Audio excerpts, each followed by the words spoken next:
მარგარეტ კემბელი, არგაილის ჰერცოგინია, ყველაფერს ფლობდა. სილამაზეს, სიმდიდრეს და ადგილს ბრიტანეთის ელიტის გულში.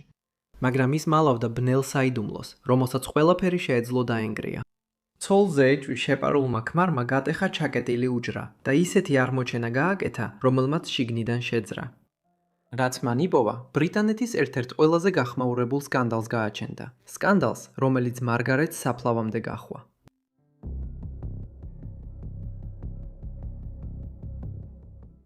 ქალი, რომელიც ერთ დღეს არგაილის ჰერცოგინია გახდებოდა, დაიბადა ეთელ მარგარეტ უიგემად 1912 წლის 1 დეკემბერს ნიუტონ მერნსში, პატარა ქალაქში რენფრიუშირში, დასავლეთ შოტლანდიაში.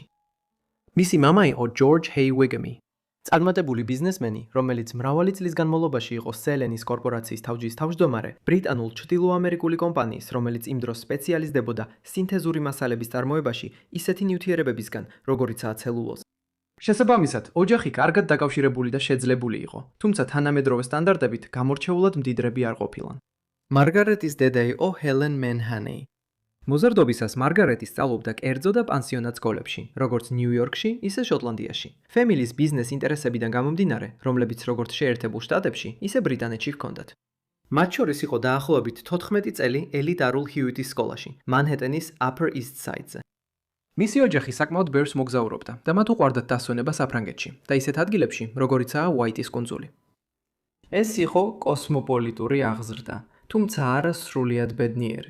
მისი მშობლების ქორწინება დაძაბული იყო ჯორჯის მრავალრიცხოვანი რომანების გამო და მარგარეტის დედა ხშირად იყენებდა მას, რომ ეცადა მათი ოჯახური კონფლიქტების მოგვარება. მისი მშობლების ქორწინების ქაოსმა მარგარეტზე ისეთი კვალი დატოვა, რომელმაც მისი ცხოვრების დანარჩენი ნაწილი განსაზღვრა.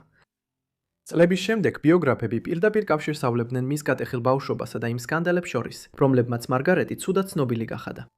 მაგრამ მარგარეტის ჩათრევა სკანდალებში ჰერცოგინობამდე არ დაწყებულა.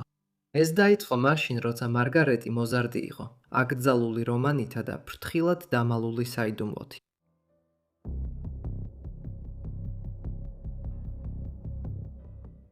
კიდევ მის დებიუტანტობამდე, მარგარეტის სილამაზემ და მომხიბვლელობამ დიდარი და გავლენიანი თაყვანისცემლების მთელი რიგი მიიზიდა. მაგრამ ბრწყინვალების მიღმა იყო რისკისადმი მზარდილ ტოლვა და ერთმა მოზარდულმა რომანმა სამუდამოდ შეცვალა მისი ცხოვრება. 1928 წელს, როცა ოჯახთან ერთად ისლ ოფ უაიტზე ისვენებდა, მან დაიწყო ურთიერთობა დევიდთან. ნიუენი, ადამიანი, რომელიც მოგვიანებით ცნობილი მსახიობი გახდა და 1958 წელს ფილმში ცალკე მაგიდები შესრულებული როლისთვის ოსკარი მოიპოვა. იმ დროს ნიუენი 18 წლის იყო, მარგარეტი კი 15. მაგრამ ის, რაც ზაფხულის რომანად დაიწყო, სწრაფად გადაიზარდა კრიზისში, როდესაც მარგარეტი დაორსულდა. როდესაც მარგარეტის მშობლებმა ორსულობის შესახებ გაიგეს, შოკში ჩავარდნენ. ერთმა მოახლე მოგვიანებით გაიხსენა, რომ ყველაფერი თავდაყირად ადგა. 1928 წელს დიდარი მაღალი ფენის ოჯახისთვის დაუქორწინებელი თინეიჯერი ქალიშვილის ორსულობა მხოლოდ სირცხულს კი არა, არამედ სოციალურ განადგურებასაც უქადდა ოჯახს. მისი მშობლები, რომლებიც სკანდალის თავიდან აცილებას ნებისმიერ ფასად ცდილობდნენ, სწრაფად მოქმედებდნენ. მარგარეტი ლონდონში წაიყვანეს და საიდუმლო აბორტი ჩაუტარეს იმ დროს, როცა ეს პროცედურა ბრიტანეთში ჯერ კიდევ არალეგალური იყო. მხოლოდ 15 წლის ასაკში მარგარეტი აღმოჩნდა კოშმარში, რომელიც სამყაროსგან დამალული უნდა დარჩენილიყო. ეს გამოცდილება ალბათ ძალიან ტრაუმული იყო და იმდენად ღრმად დაიმალა, რომ მარგარეტმა მოგვიანებით ის სრულიად გამოტოვა თავის მემუარებში. თუმცა საოცარია, რომ მარგარეტმა არასოდეს დაკარგა სიმპათია დევიდ ნიუენის მიმართ. 10 წლეულების განმავლობაში კარგ ურთიერთობაში იყო მასთან და 1983 წელს უაიტის კუნძულზე მათი მოკლე რომანიდან 55 წლის შემდეგ დაესწრო კიდეც მის დაკრძალვას. მაგრამ თუ მისი ოჯახი იმედოვნებდა, რომ ეს მტკივნეული ეპიზოდი მარგარეტს სიფრთხილეს ასწავლიდა, ისინი შეცდნენ, რადგან წინ კიდევ უფრო დიდი სკანდალები და ბევრად უფრო საშიში რომანები ელოდა.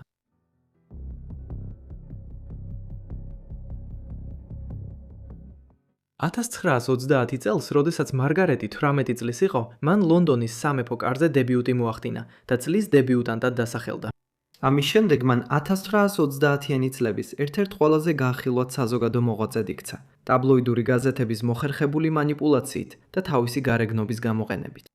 მაგალითად, ის ხშირად ჩნდებოდა ჟურნალებში და ხშირად აღნიშნავდნენ მის ჩაცმის სტილსა და ვარცხნილობას.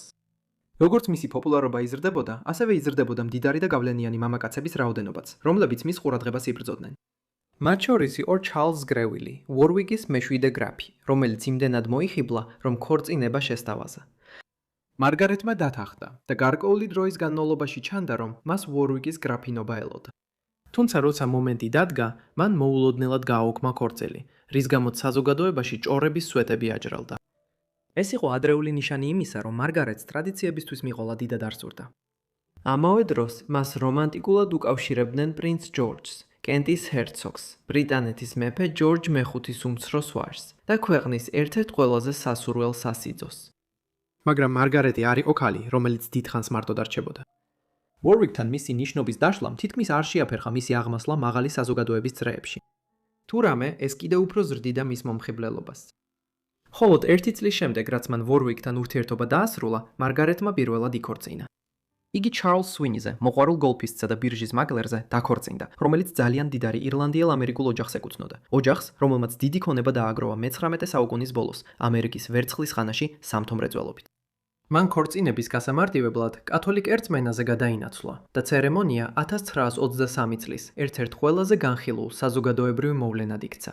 მან სიტყვასიტყვით გააჩერა მოძრაობა ლონდონის კენსინგტონში მდებარე ბრომპტონის ორატორიის გარშემო ქუჩებში, სადაც ცერემონია გაიმართა. განსაკუთრებული ყურადღება მარგარეტს მიექცა.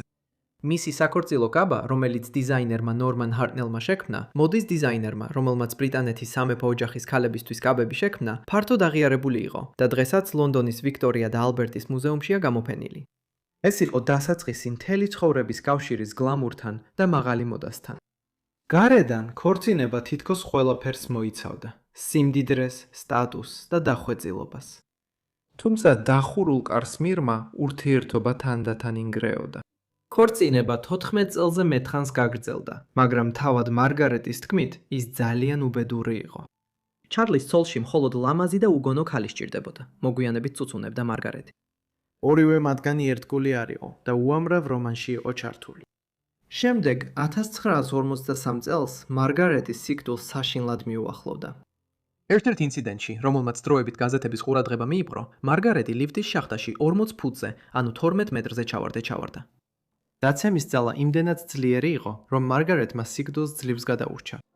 წლების შემდეგ ამ მძიმე შემთხვევის გახსენებისას მარგარეტმა განაცხადა: ერთადერთი რამაც გადამარჩინა, იყო ლიფტის კაბელი, რომელმაც ჩემი დაცემა შეაჩერა. ალბათ მას ჩავეჯიდე, რადგან მოგვიანებით აღმოჩნდა, რომ ყველა ფრჩხილი მქონდა ჩამოხეული. როგორც ჩანს, მუხლებზე დავეცი და კეფა კედელს მივართვე. თუმცა, როგორც ჩანს, ეს უბრალოდ უცნაური შემთხვევა იყო. მარგარეტს გაუმართლა, რომ გადარჩა. ქორწინება საბოლოოდ 1947 წელს განქორწინებით დასრულდა. თუმცა ეს სირთულეების გარეშე არ ყოფილა, რადგან იმ დროისთვის მას და ჩარლზს უკვე 3 შვილი ჰყავდათ, თუმცა პირველი მათგანი 1933 წელს კუტრაჩობილი დაიბადა. შემდეგ 1927 და 1940 წლებში შეეძინათ ქალიშვილი ფრენსის ჰელენი და ვაჟი ბრაიან ჩარლზი, რომლებმაც ორივემ ხანგრძლივი სიცოცხლე იცხოვრეს.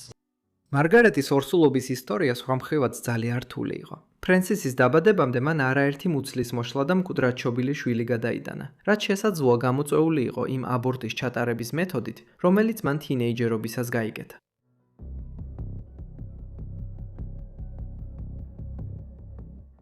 სვინისთან ქორწინების დაშლის შემდეგ მარგარეტი მალევე დაინიშნა ჯოზეფ თომასზე, ტეხასში დაბადებულ ლემან ბრაზერსის ბანკირზე.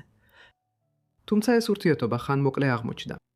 მანამდე სანამ ისინი დაქორწინდებოდნენ, თომასი სხვა ქალზე შეყვარებული გახდა და ნიშნობა გაუქმდა.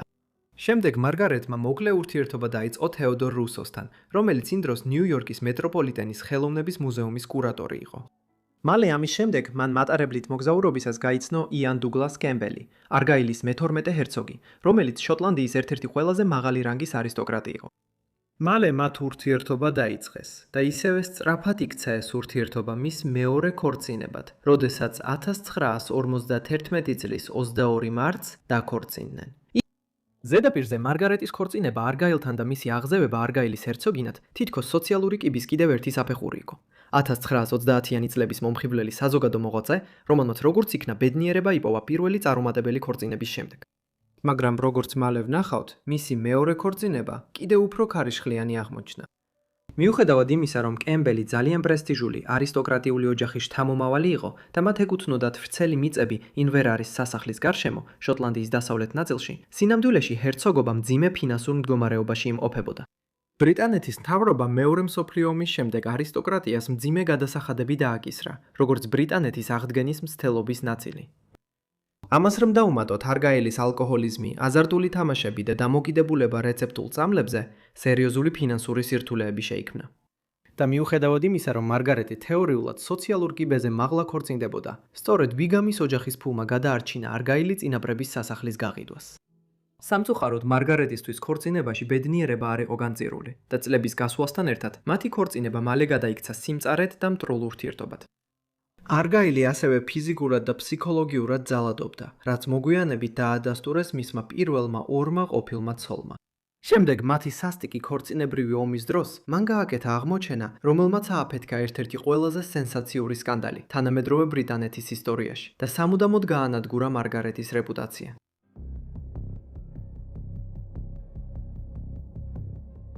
1960-იანი წლების დასაწყისისთვის მარგარეტის ქორწინება მხოლოდ სახელით არსებობდა და ორივე განქორწინებას განიხილავდა.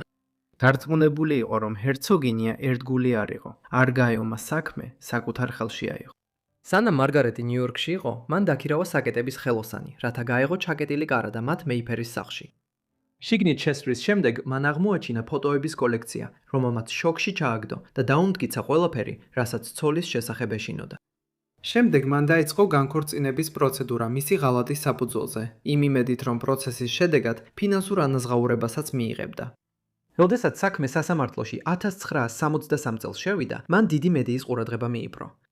როგორ შეიძლებოდა ასე არ ყოფილიყო, როცა საქმე ეხებოდა შოტლანდიის ერთ-ერთ წამყვან არისტოკრატს და მის ცოლს, ქალს, რომელიც 10 წლეულების განმავლობაში ინგლისის ერთ-ერთ ყველაზე ცნობილ საზოგადო მოღვაწედ ითვლებოდა.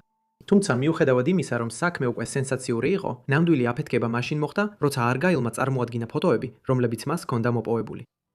ერთ ღამეში ის, რაც გახმაურებული არისტოკრატული განქორწინება იყო, ეროვნულ აგვიატებად იქცა.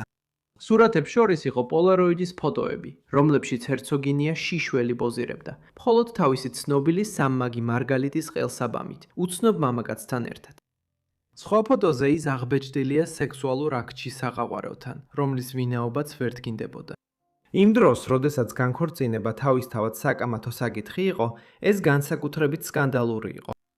შემდეგ საქმე მედიის სკანდალად გადაიქცა, სადაც არგილის ქაოსური ქორწინების ყველა პიკანტური დეტალი საჯაროდ გახმაურდა. შემდეგ ბრალდებები კიდევ უფრო სენსაციური გახდა. ჰერცოგმა მარგარეტი დაადანაშაულა, რომ მას რომანი ჰქონდა არანაკლებ 88 მამაკაცთან. ეს რიცხვი თითქმის უეჭველად გადაჭარბებული იყო, მაგრამ ეს თითქმის არ აინტერესებდა სკანდალით უკვე მთვრალ პრესას. ჭორები ვრცელდებოდა მარგარეტის სავარაუდო საყვარლების გამორჩეულ სიაზე, რომელშიც შედიოდნენ ბრიტანეთის სამეფო ოჯახის წევრები, მაღალი არისტოკრატები და მთავრობის მინისტრები. დასახელებულთა შორის იყო დანკან სენდისი, თავდაცვის მინისტრი და სერ უინსტონ ჩერჩილის სიძე. ყოველი ახალი ბრალდება ცეცხლზე ნავთს ასხამდა და მალე მარგარეტს ბინძურ ჰერცოგინიას უწოდებდნენ. როდესაც საქმე საბოლოოდ დასრულდა, 1963 წლის 8 მაისს განაჩენი მარგარეტისთვის დამანგრეველი აღმოჩნდა. განქორწინების მიცემისას მოსამართლემ განაცხადა, რომ მტკიცებულებები აჩვენებდა, რომ ჰერცოგინია სრულიად თავაშვებული ქალი იყო, რომლის სექსუალური სურვილები მხოლოდ რამდენიმე მამაკაცთან კმაყოფილდებოდა და მისი დამოკიდებულება ქორწინებისადმი სრულიად არამორალურად შეაფასა. ეს განცხადებები ფართოდ გააშუქეს და უზრუნველყვეს, რომ სკანდალი მას დიდხანს გაჰყვებოდა, მას შემდეგაც კი, რაც სასამართლოს კარები დაიხურა. მრავალი თვის მედიის განუწყვეტელი ყურადღებისა და საჯარო დამცირების შემდეგ განქორწინების საბოლოო დასრულება უდიდესი შვება უნდა ყოფილიყო. მარგარეტმა შემდეგ განმარტოებაში გადაინაცვლა და გარკვეული დროით თავშესაფარი იპოვა შორეულ სოფელში, ინგლისისა და შოტლანდიის საზღვარზე. შეიძლება ითქვას, რომ განქორწინებისა და სკანდალის ყველაზე მძიმე ნაწილი იყო განხეთქილება, რომელიც მარგარეტსა და მის ქალიშვილ ფრანცის შორის წარმოიშვა. 1948 წელს ფრანცისი დაქორწინდა ჩარლზ მანერსზე, რუტლანდის მეათე ჰერცოგზე. მარგარეტმა ეს ურთიერთობა წლების წინ დააზიანა, როდესაც ცდილობდა ფრანცისისთვის დაეძალებინა, რომ თავისი შვილები რომაულ კათოლიკედ აღეზარდა და ეს განხეთქილება განქორწინების პერიოდში კიდევ უფრო გამწვავდა. ისინი ერთმანეთს 20 წელზე მეტხანს არ ელაპარაკებოდნენ. სევდიანი ამბავი, როცა დედა და შვილი ხშირად ჩნდებოდნენ ლონდონში, ერთსა და იმავე საზოგადოებრივ ღონისძიებაზე და ერთმანეთს მისალმებაზეც კი უარს ამბობდნენ.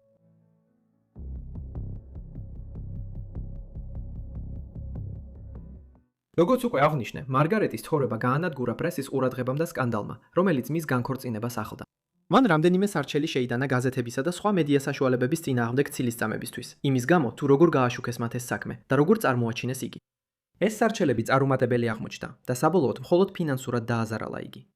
საკუთარი რეპუტაციის აღდგენის სხვა მცდელობები იყო მემუარების დაწერა სახელწოდებით არ დაივიწყო და ასევე წიგნის სტუმართმოყვარეობის შესახებ, მაგრამ ესეც წარუმატებელი აღმოჩნდა, რადგან მისი სახელი კვლავაც შელახული იყო 1973 წლის მოვლენების გამო. 1970-იანი წლების ბოლოსთვის მარგარეტი სერიოზულ ფინანსურ სირთულეებს აწყდებოდა. ფუფუნებაში ცხოვრების შესანარჩუნებლად სასოწარკვეთილმა მარგარეტმა თავისი ცნობილი მეიფერის სახლი Upper Grosvenor Street 48-ში გადახდის სანაცვლოდ სტუმრებისთვის გახსნა. მაგრამ ეს შემოსავალი საკმარისი არ იყო. წლების განმავლობაში ფუფუნებაში ცხოვრებამ და არასწორმა ინვესტიციებმა მისი ქონება თანდათან გაანადგურა და 1978 წელს მას მოუწია გაეყიდა სახლი, რომელიც 4 ათეულ წელზე მეტხანს მისი საცხოვრებელი იყო. შემდეგ ის გადავიდა მდიდრულ სასტუმროში და ასე ცხოვრობდა მრავალი წლის განმავლობაში, მაგრამ ვერ ახერხებდა მზარდი გადასახადების გადახდას და საბოლოოდ გამოასახლეს. 1991 წელს, გარდაცვალებამდე ცოტა ხნით ადრე, მარგარეტმა ბოლოს და ბოლოს შეარიგა თავისი ქალიშვილი ფრენსისი, 10 წლეულების განმავლობაში გაგრძელებული განხეთქილების შემდეგ. მხოლოდ 2 წლის შემდეგ, 1993 წელს, მან ძიმე დაცემა გადაიტანა და მალევე 25 ივლისს 80 წლის ასაკში გარდაიცვალა. იმ დროს ის უსახსრო იყო და მოხუცთა სახლში ცხოვრობდა. მისი რეპუტაცია კი არასდროს აღდგენილა იმ დარტყმის შემდეგ, რაც 30 წლის წინ მისი სკანდალური განქორწინების დროს მიიღო. საინტერესოა, რომ იგი დაკრძალეს ბრუკუდის სასაფლაოზე, უოკინგში, სურეიში, თავისი პირველი ქმრის, ჩარლზ სუინის გვერდით, რომელიც მასზე მხოლოდ 4 თვით ადრე გარდაიცვალა.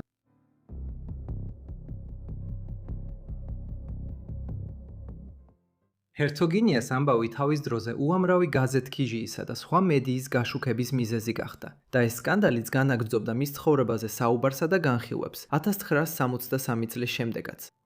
წლების განმავლობაში სასამართლო პროცესისადმი მიწვნილი სტატიები იბეჭდებოდა გაზეთებსა და ჟურნალებში, ხოლო 1985 წელს ჰერცოგინიას ცხოვრების სასამართლო პროცესსა და სხვა მოვლენებზე დაფუძნებული კამერული ოპერა შესრულდა ჩელტენჰემის მუსიკის ფესტივალზე.